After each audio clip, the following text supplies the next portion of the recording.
Sammy the Bull Gravano was the mob's perfect killer. No questions, no mistakes, no guilt. He is a man that went to bed with a woman every night of his married life, knowing that he murdered her brother.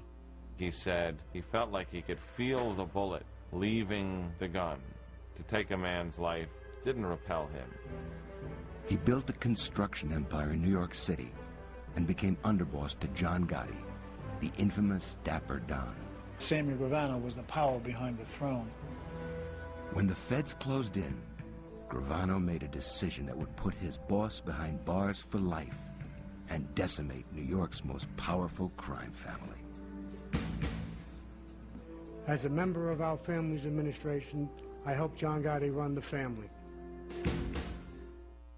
Good afternoon, Mr. Chairman and members of the subcommittee. My name is Salvatore Gravano. Early in my life, I was given the nickname Sammy the Bull. In a working-class neighborhood of Brooklyn called Bensonhurst, people would whisper about the Mafia, about men who were connected. Sammy Gravano, the highest-ranking mobster ever to testify against his boss, was born here on March 12, 1945. Young Sammy grew up in this house with his parents and two older sisters. He kept pictures of James Cagney and Humphrey Bogart on the walls of his room. His parents were Sicilian immigrants who ran a small dress factory. On their way to Sunday Mass, Sammy and his father would pass a corner saloon where gangsters congregated. He noticed his father always walked on the other side of the street. And Sammy, he kept saying, "Who are these people? Who are those men, Dad?" And finally, his father said, "Well, they're bad people. But they're our bad people." It was these men who gave Sammy his nickname. He had just turned 10, and someone had stolen the bicycle his parents had given him for his birthday. Gravano spotted two older boys with his bike across the street from the saloon. He ran over and tried to slug it out with both of them. A mafioso stepped in and gave Sammy his bike back. And as the mafioso walks back across the street, he yells to the other guys hanging out there, "Do you see this little Sammy? He's like a little bull." And that's how he got the name, Sammy the Bull. While Gravano earned the admiration of mobsters, he was not winning compliments from his school teachers. At Shallow Junior High, he was held back twice. Sammy's parents were told their son was a slow learner. He was, in fact, dyslexic.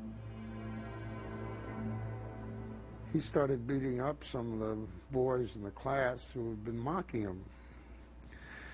And as he said, they stopped all the laughing.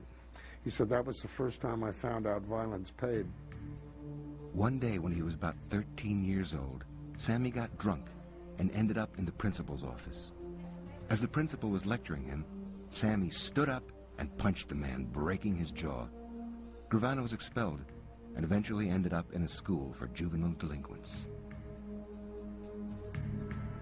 Sammy would occasionally lend a hand at his parents' dress factory. It was there he got another look at the Mafia. Two union thugs appeared one day and tried to extort his father for using non-union labor. They vowed to return the next week to collect. Sammy got a hold of a gun and was ready to use it to protect his father. But when the two thugs showed up again, Sammy's father wielded a more powerful weapon. His father mentioned the name of a guy he knew from the old country, a gangster named Sebito. And all of a sudden, the two guys changed their tune immediately. They knew right away that Sammy's old man was not a guy to fool around with because he knew somebody in the mob. At that point, Sammy realized the power that gangsters had. Sammy's father had shown he was not above calling on that power himself, but he tried to keep his son from choosing the life of a gangster. He had struggled to provide a comfortable lifestyle for his family. There was a car and even a Long Island summer cottage. But Sammy saw a shortcut to wealth and acceptance. Sammy Gravano, growing up, looked at his father and said, "That looks too hard. You know, I'm looking around, I'm seeing the American dreams, I'm seeing big cars and wads of money and people who don't really seem to have to work for it. I want to be one of those guys. By the time he was 16, he had dropped out of school and was committing burglaries and stealing cars with a Bensonhurst street gang known as the Rampers. Sammy and his friends in the gang took an oath. They would stick together forever. But Gravano was forced to leave his gang behind in 1964. He was drafted into the Army and sent off to Fort Jackson, South Carolina for basic training. Sammy was small, just 5 feet 5 inches, but he made up for it in toughness. To his surprise, the 19-year-old grew to like being a soldier, the rules and traditions, the hierarchy.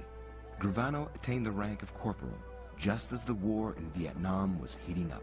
He said he wouldn't mind staying in the Army and going to Vietnam. He said they gave medals to you for killing people. But Sammy was never sent overseas, and when his 2-year hitch was over, he left the Army, returned to Bensonhurst, and fell back in with the Rampers. In 1968, a fellow gang member introduced the Bull to his uncle, Tommy Shorty Spiro. Shorty was an associate in New York's Colombo crime family. He recruited Sammy into his crew of burglars. Gravano was 25 when Shorty ordered him to kill another crew member named Joseph Colucci. It was his first murder assignment. The reason behind the killing had to do with Colucci's wife. Shorty's nephew was having an affair with her and wanted to marry her. For Sammy, the reason hardly mattered, nor that Colucci was a friend of his.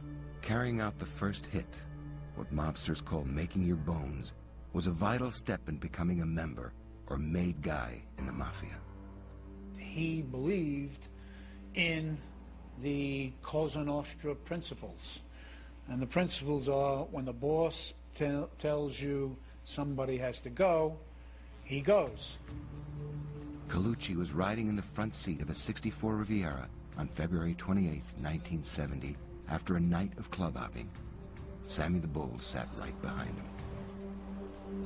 Gravano pulled out a .32 caliber pistol and shot Colucci twice in the back of the head.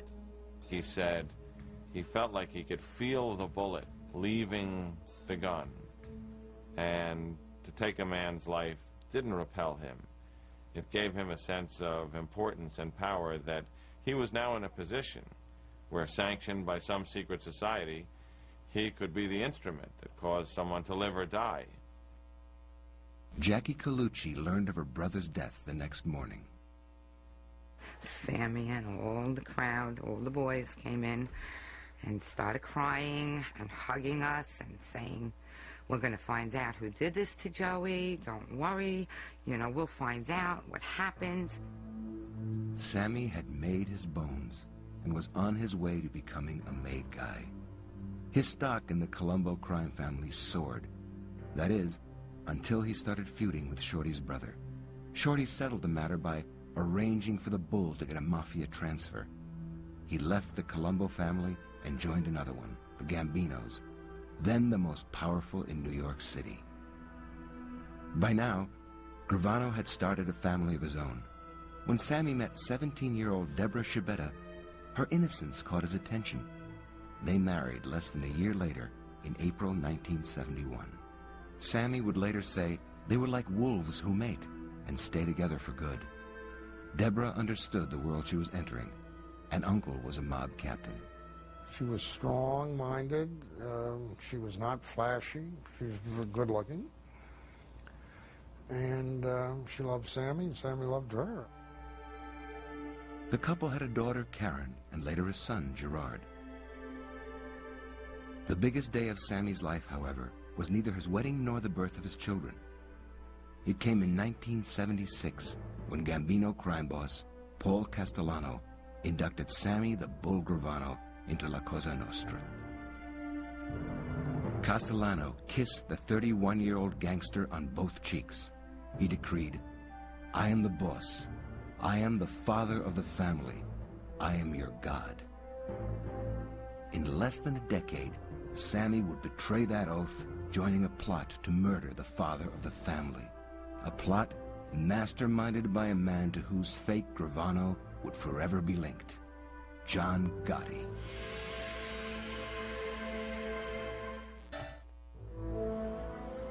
I became a made member of the Gambino family in 1976. At that time, Paul Castellano was the boss of the Gambino family. John Gotti, I, along with some others, murdered Paul Castellano. We took over the family. Sammy the Bull Gravano met the man who would one day become his crime boss, John Gotti, at an after-hours club in Bensonhurst in 1978. The two gangsters were complete opposites. Gotti was flashy and loved the New York nightlife. Gravano was low-key and enjoyed playing chess, a game perfectly suited to his competitive nature and his obsession with rules and hierarchy. The two men sized each other up. Each of them knew of the other. Each of them had a reputation in their own neighborhoods. And each of them filed away the introduction. And it was kind of a mutual admiration society for a long time between John Gotti and Sammy Gravano. Gotti was an unofficial mob captain, busy hijacking cargo at JFK Airport. Sammy was just making his mark in a racket that required more intelligence, one that would make him a rich man. Construction. Gravano had started by taking over a drywall company and opening a plumbing company. When boss Paul Castellano had water pressure problems at his Staten Island mansion, Sammy did the boss a favor and sent his workers over to fix it. Sammy impressed Castellano. They began meeting one-on-one. The Bull saw in his crime boss a fellow businessman, someone who could help him get to the top. Castellano, in Sammy's view, was the best thing since sliced bread. An intelligent, smart guy. Sammy would go and see him, and he'd be sitting there in his silk gown reading the Wall Street Journal. Big Paul and the Gambino family controlled several labor unions in the construction business. If a contractor wanted to avoid work slowdowns or use cheaper non-union labor, he had to do business with companies owned or controlled by the mob. In return for a sizable chunk of the profits, the mob boss gave Sammy his blessing and put the unions behind him. By the early 1980s, Gravano was flourishing. We had like 2 companies in the beginning, and then as time went on, there were 2 or 3, 4 companies added on. That, you know, it was that's when I started saying to myself, this guy's opening up a lot of different companies here. You know, something must be expanding his horizons. Gravano was known as a shrewd businessman who did good work. But people who called on Sammy's influence and went into business with him sometimes found they got more than they bargained for.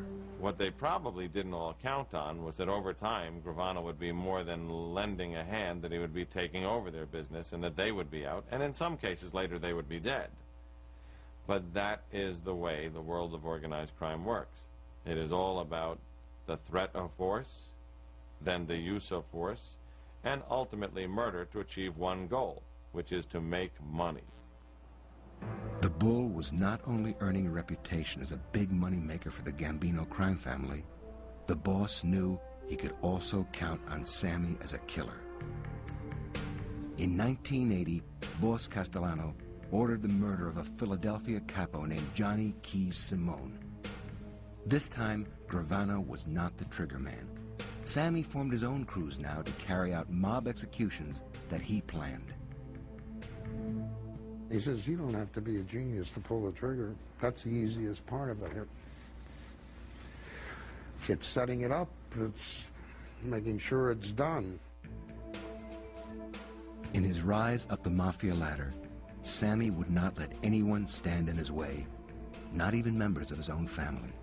Sammy's brother-in-law, Nick Schibetta, was a low-level crime associate whose cocaine and alcohol problems, along with his homosexuality, had become an embarrassment in the underworld. There were fears he might become an informant. Gravano asked the boss for permission to kill his brother-in-law. Big Paul approved the hit. Gravano's crew murdered Schibetta, and in a sign of disrespect, carved him into pieces. A hand was discovered and buried in a coffin. Sammy comforted his wife during her brother's funeral in 1981. Deborah Gravano had no idea her husband was behind Nick's murder. Here's a man that went to bed with a woman every night of his married life, knowing that he murdered her brother. Not a lot of men can say that.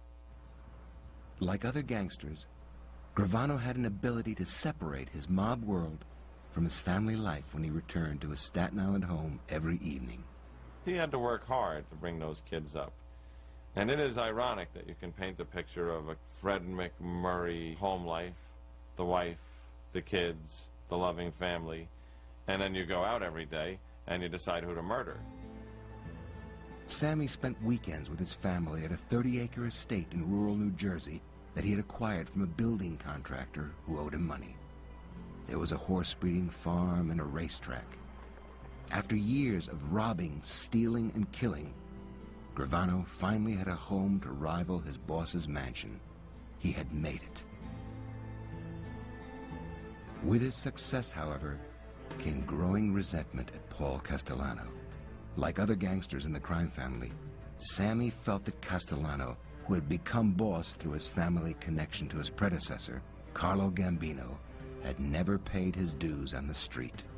Such pretensions could be tolerated, but not Big Paul's ravenous appetite for the crime family's earnings.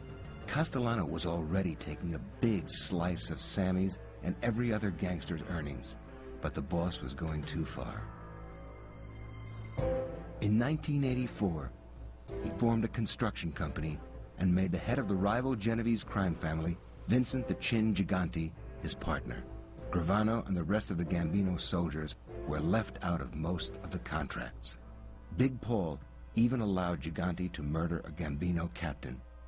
In Sammy's eyes, this was unforgivable, a transgression against the code of the underworld. We have a code, an oath, an honor. And I think over time he found there's no real code.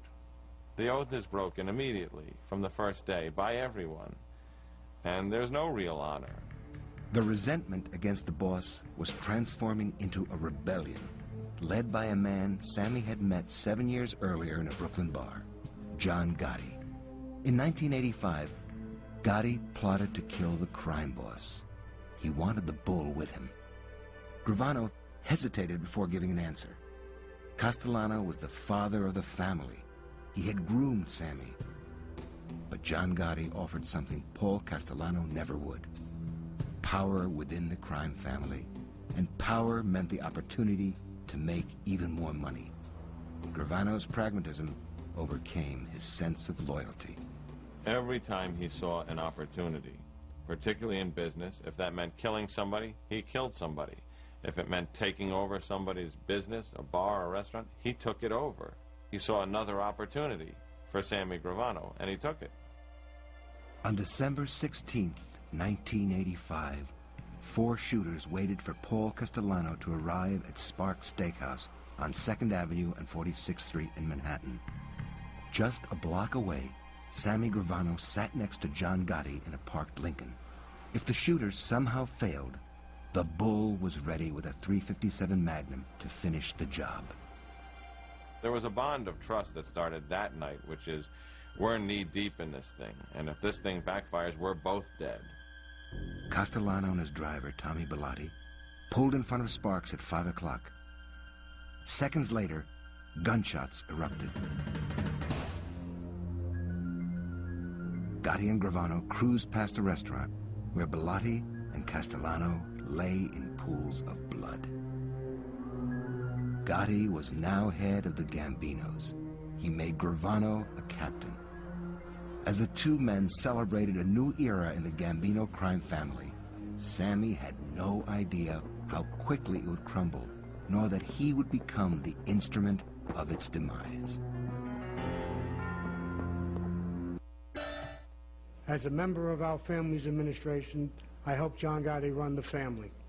My primary responsibility was controlling the construction industry in New York. I did this by working... Sammy the Bull Gravano was a mere soldier in the Gambino crime family when he helped arrange the murder of boss Big Paul Castellano in December 1985. Just 5 months later, the 41-year-old would get his first taste of underworld leadership. In May 1986, the new boss, John Gotti, turned himself in to face federal racketeering charges. Gotti looked for the best man on the street to lead the Gambinos in his absence. He chose Gravano. Gotti knew he could count on the Bull to keep the family in line while he called the shots from his Manhattan jail cell. One of Gotti's first steps was to order Sammy to murder a Gambino soldier named Robert D.B. DiBernardo for talking behind the boss's back. Gravano murdered DiBernardo at the Bull's Bensonhurst office on Stillwell Avenue. D.B. had overseen the Teamsters Union local that delivered materials to building job sites. It was a key to the Gambino's construction rackets, and now Sammy controlled it. Killing in Gravano's eyes was part of policing the mob to make sure that these people towed the line, said the right things, and didn't violate the rules. That's what he said. But from the greed standpoint, every time Gravano killed someone for one of these infractions, he got that much richer. Gravano did more than kill for his new boss. He got him out of jail. The Bull had discovered the jury foreman could be bribed for $120,000. Sammy haggled him down to $60,000. Gotti was acquitted. Gravano had impressed Gotti so much that a year later, in 1988, he made Sammy his number 3 man, or consigliere. Since Gotti didn't know much about the construction rackets, he entrusted Sammy to handle them. The Bull had an unnerving presence that helped him enforce the Gambino family's interests. He had these eyes that I always call them like wolf's eyes, where they could turn on you. And a big part of his role was intimidation and extortion to make all these companies play ball, and Sammy was very good at that. Among the victims of Gravano's wrath was a member of his own crew, Michael DeBat. When DeBat got hooked on cocaine, Sammy decided he could no longer be trusted. One of the Bull's crew members put 6 bullets in DeBat's head and neck. Gravano told DeBat's sister, Roseanne Massa, who had once been his secretary, that he had nothing to do with the murder. Sammy came to my brother's wake and gave us $500, that should have comforted us. And we took that $500, burnt it up in the ashtray, and told my brother to rest in peace. Sammy's ruthlessness was taking him to the pinnacle of the Gambino family. A squad of FBI agents was now paying close attention to Gravano, something the Bull was tipped off about by the teenagers he played handball with near his Bensonhurst office. By now, Sammy's family had moved to this more upscale Staten Island home.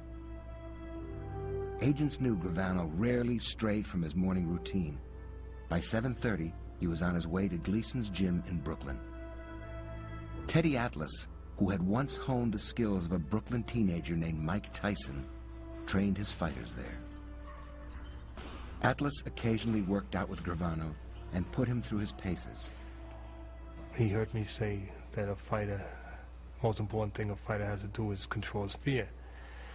He was surprised. He said, fighters have fear? I said, everyone has fear. He said, well, I don't. And I do remember making a conscious thought to myself, he's lying. Atlas sent his professional fighters to a hypnotist to reinforce their training. Sammy asked for an appointment.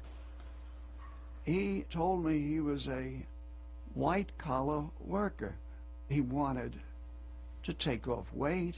He actually said he wanted to stop eating cake and candy and ice cream. I would talk to him about how he was going to be the better boxer. Trainer Atlas claims Sammy tried getting an edge another way: steroids. Atlas concluded Gravano was not in the gym simply for a good workout. I felt that he was doing the boxing and doing the steroids to give himself confidence that he couldn't find himself, to build himself up, to bulk himself up, not physically only, but mentally. to face certain things, to be less afraid. Gravano's boss had given him reason to be anxious.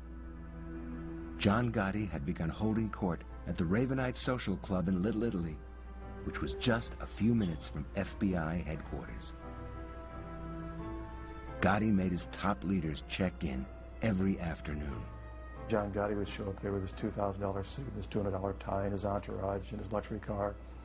Sammy would show up in his work clothes or blue jeans. Into the night, say 8:30, 9 o'clock, Gotti would leave with his entourage to go out partying. Sammy would leave there, he'd go home and spend the night with his family. Gravano tried to warn his crime boss that the Ravenite was no place for the mob to conduct business. The media and even the public were showing up. Gotti didn't listen. Instead, he basked in the attention while his consigliere fumed. He knew that that light for John Gotti was like a moth to a flame, that you could circle it and bask in it for only so long before you got burned and killed. Sammy's anxieties were warranted. In November 1989, the FBI had planted a bug in an apartment above the Ravenite where John Gotti held his most private conversations. Agents were steadily building a murder and racketeering case against the Gambino family's upper echelon. In January 1990, the FBI overheard Gotti give a big promotion to the Bull. You want to sing this good for you? Or you want me to make you official underboss, acting boss? How do you feel? What makes you feel better? Gravano became official underboss of the Gambino crime family. But with the FBI watching the family's every move, the Bull could hardly enjoy his new position. He feared he was about to be indicted. He just came in the gym where we trained one day and he said, imagine that the U.S. government's going to be coming after me. They conquer countries, they start wars, and they're coming after little old him. That could make you shake in your boots. If he wound up in prison, Sammy worried about his teenage son, Gerard.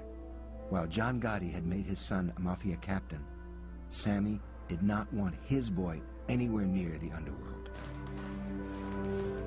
He had asked me, would I take care of the kid? Would I train him? I understood that that meant that he was concerned about the kid. Atlas would keep his word when Sammy's fears of going to jail became a reality. On December 11th, 1990, the FBI arrested Gravano, Gotti, and consigliere Frank Locascio.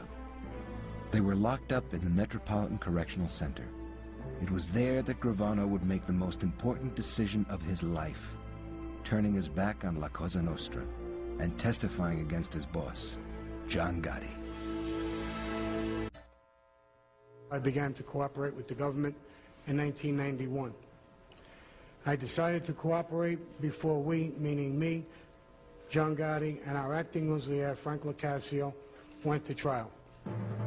The moment of truth for Sammy the Bull Gravano and his crime boss John Gotti came on December 21st, 1990. The two mobsters were in court, along with co-defendant Frank Locascio for a bail hearing. They had been accused of murder and racketeering. Prosecutors played undercover tapes the FBI had recorded in Gotti's headquarters in Little Italy. Gravano had been passing along over $1 million a year to his boss, but Gotti was heard complaining that the Bull was getting greedy. Every time I turn around, there's a little coffee pot, weed box, food, consultant, concrete. Gravano listened as Gotti admitted to approving several murders, including that of Robert D.B. DiBernardo, and blamed Sammy for instigating those murders.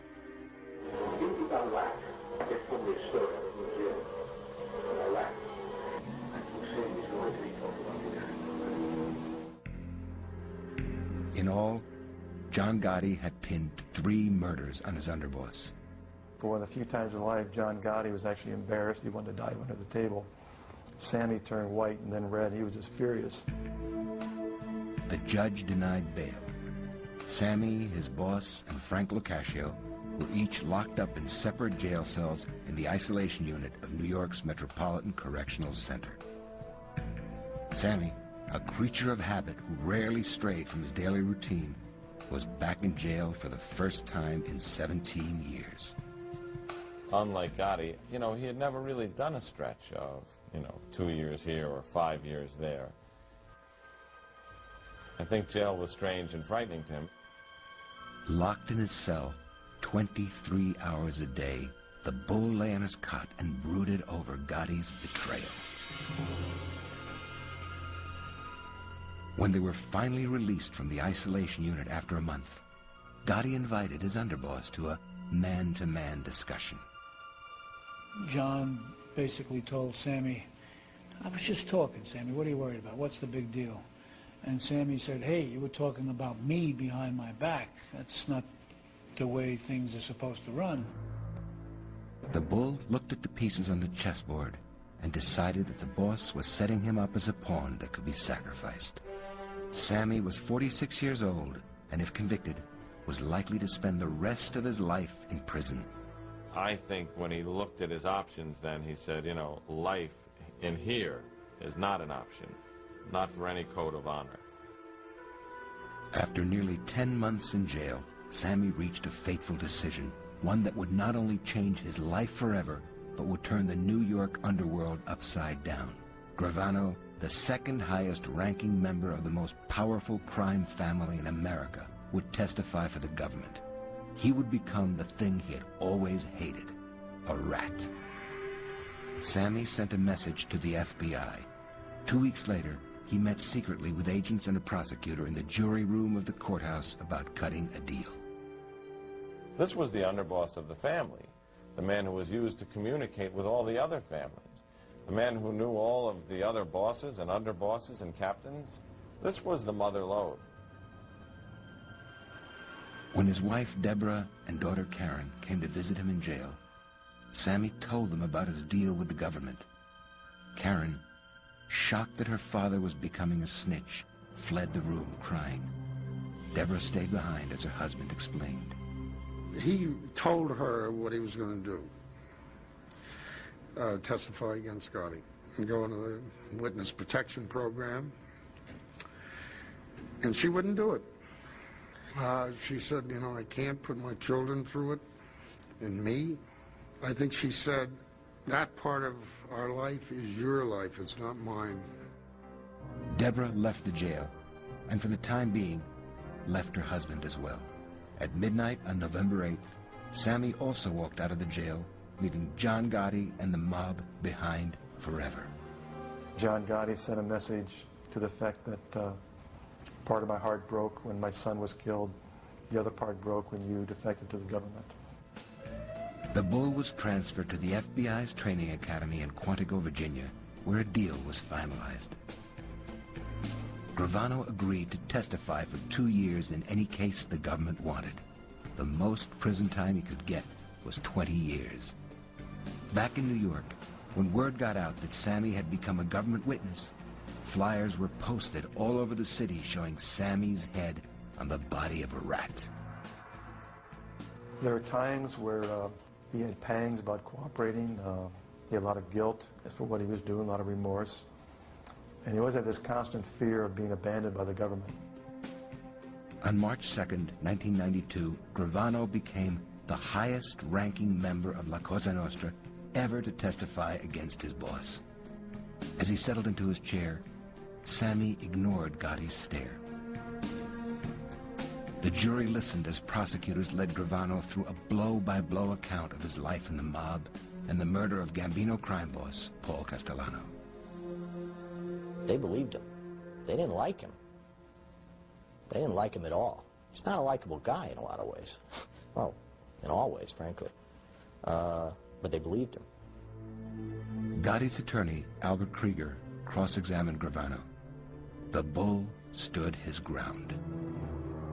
He was contained, articulate, not responsive as the angry, blustering degenerate I now know him to be.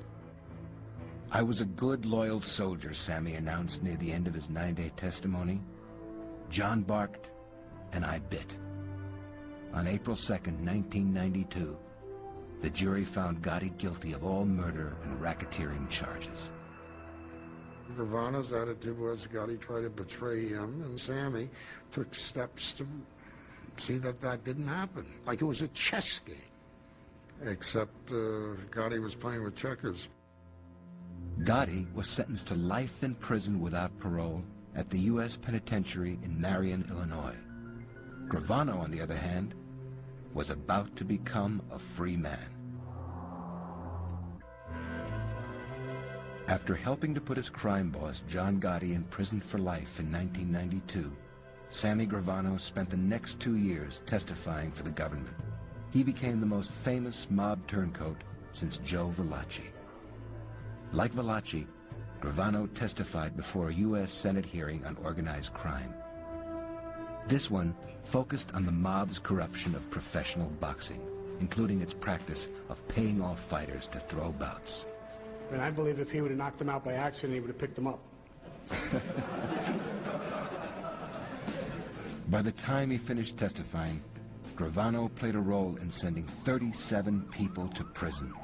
They included a juror, a cop, several union officials, 4 crime family bosses, 9 captains, and over 30 mob soldiers. You never got guilty pleas from these characters before. You point Sammy at them and they give up because they know Sammy knows. Sammy was their boss. Gravano's own sentencing came on September 26, 1994. The Bull faced up to 20 years in prison.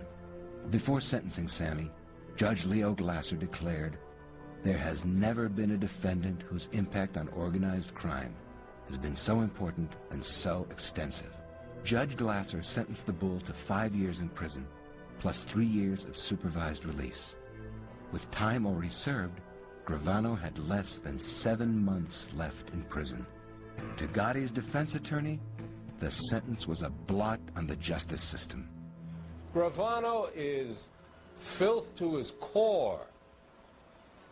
What he has done is he has found a way to bargain for his freedom, and we buy it.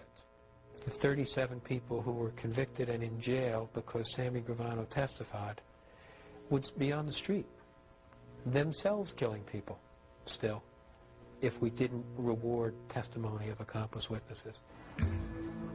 Gravano walked out of a federal prison for government witnesses on April 19, 1995, a free man of sorts. John Gotti had allegedly put a $2 million bounty on his head.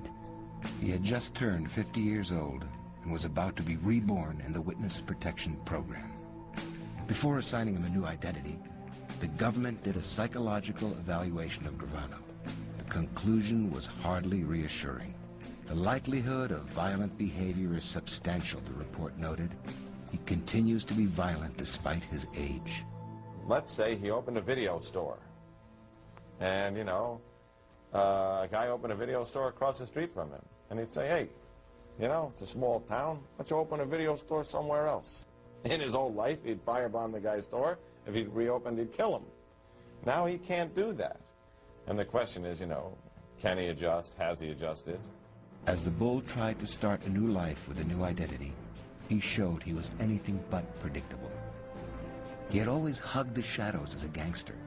But rather than sink safely into anonymity, Gravano soon dropped out of witness protection and thrust himself back into the public eye. In a best-selling book written with Peter Maas, and in a television interview with Diane Sawyer. Sammy appeared without a disguise, giving the country a good look at his plastic surgery. Just as his crime boss once had, Gravano now seemed to crave the spotlight. By exposing himself, he inadvertently opened the legal doors to a group of people who were as eager to hunt him down as John Gotti, the relatives of the Bull's 19 murder victims. The book allowed them to file wrongful death claims against Gravano under New York's Son of Sam law. Roseanne Mass's brother Mike DeBatt was one of Sammy's victims, most of whom were associated in some way with the mob. Nobody's proclaiming anybody to be an altar boy, but before these men sold their souls, they were somebody's father, somebody's brother, somebody's son, and their lives had meaning to people. It's good for Sammy Gravano to know that he can't entirely wrap himself up in the American flag, because out there are people who, under color of law, are seeking to recover the money that he's made from the murders that he committed. When Gravano returned to the stand in 1997 to testify against Genevieve's crime boss, Vincent the Chin Gigante, the families of the Bull's murder victims converged on the courthouse. What's Gravano doing here? Selling more books. During cross-examination, Gigante's defense attorney forced Gravano to admit that he hoped to make nearly $1.5 million from his book and a related movie deal. Gigante was convicted. The wrongful death suits are still pending. So many lives were touched by the actions of this one man. That this one man, look what he's done to his own family. I think about his son and his daughter. You imagine the weight of the world on his son's shoulders? I think about this kid. His daughter. What happens the day she gets married? Sammy gonna walk her down the aisle? Deborah Gravano sold their Staten Island home and moved to another state with daughter Karen and son Gerard. She and Sammy have divorced, though he occasionally calls to check up on their children. Deborah now knows for certain that Sammy was responsible for killing her brother. He said the thought of putting his loyalty to Cosa Nostra above his loyalty to his wife and his children was something he was going to have to live with for the rest of his life. Since Gravano is no longer in the witness protection program, he must fend for himself against those who would like to see him dead. Of course, many of those people are now behind bars. But there's always a young Turk looking to become a made man, just as Sammy once did. He said he couldn't discount the thought that some kid would try to make a name for himself by taking him out. And he looked away in the distance as if he were seeing this kid approaching. He looked back at me and said, "Boy, he better be good." The Bull has once again disappeared into the shadows. The thing that makes him unique is that he turned at the top of his game and helped bring down 30 to 40 guys in and around the Gambino crime family. It amazes me how many different hats this man wore. He wore the hat of a businessman, of a father, of a husband, of a murderer, of an extortionist. He's trying to go on with his life. You know, he's had to step over a few bodies to do it. But I think he's trying to go on with his life. He's just a regular old rat. He's the kind of guy who is in it for Sammy Gravano, and he has no loyalty to anyone except Sammy Gravano.